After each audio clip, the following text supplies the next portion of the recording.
So I'm Laura, and my talk today is entitled Healing Sexual Trauma with Entheogens and Psychedelics, Understanding Sexual Violence Through a Spiritual and Political Lens.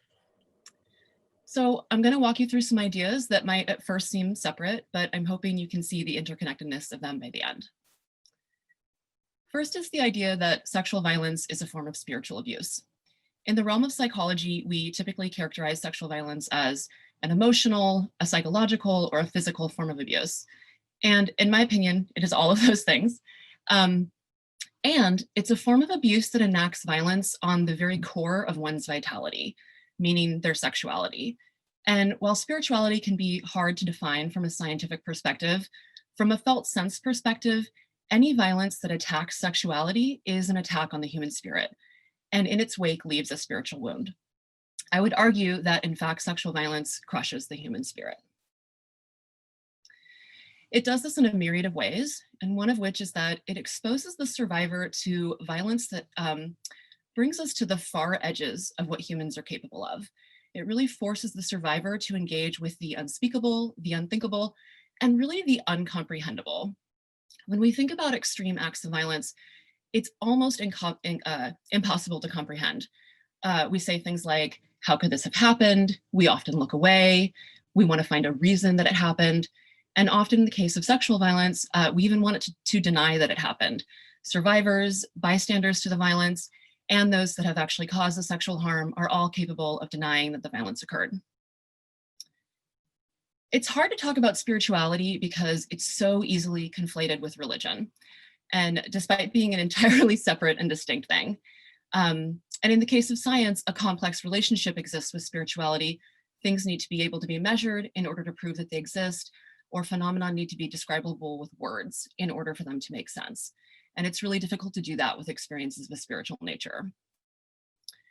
Spirituality is also a concept that means something very different to different people. So here's how I'm using the term.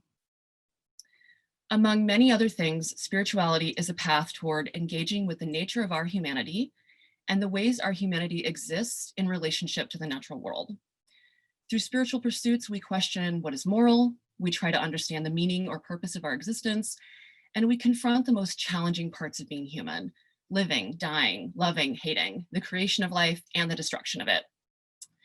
All things can be viewed through a spiritual lens because all aspects of our existence pertain to our own humanity. So sexual violence exposes the survivor to an immense spiritual crisis, the confrontation of extreme cruelty. But moving along, one of the most common symptoms survivors report is what we call in the therapy realm dissociation. And basically what that means is you're not in your body. Not being in one's body is a reasonable and healthy response to sexual violence. It numbs pain and it allows one to continue living. But there's a cost to not inhabiting one's body. The body is an immense source of self-knowledge and personal courage. You cannot be empowered if you're not embodied. And I'll repeat that. You cannot be empowered if you're not embodied. So lack of embodiment and lack of empowerment are spiritual issues. However, they're also political issues. We live in a global epidemic of sexual violence, and what that means is that many of us have experienced sexual violence. Many of us are afraid of experiencing it, and most of us are afraid of it happening to somebody that we love: our children, friends, families, partners. Even if you aren't physically sexually violated, the constant fear of it creates a wound. And I'll also add that the constant policing and shaming of our sexualities is its own kind of non-physical sexual violence that we all endure. In the United States, sexual violence has been used in every major war, as well as the Native American genocide and American chattel slavery. Sexual violence is a state-sanctioned violence. Living in a global epidemic of sexual violence that systematically disembodies and disempowers people is a huge political issue. And it dramatically impacts our collective ability to govern our own lives, to protect people who are being hurt or oppressed, and to foster liberation for all people and this planet. Clinical work with survivors of sexual violence is notoriously difficult. A lot of words.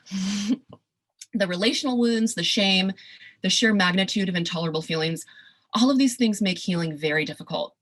However, the idea that someone who has experienced such a profound type of violence from another human being in a culture that rampantly condones it would then heal entirely in the context of a single relationship, or that a single human being, such as a psychotherapist, could foster that healing, that idea is suffering from an excess of hope.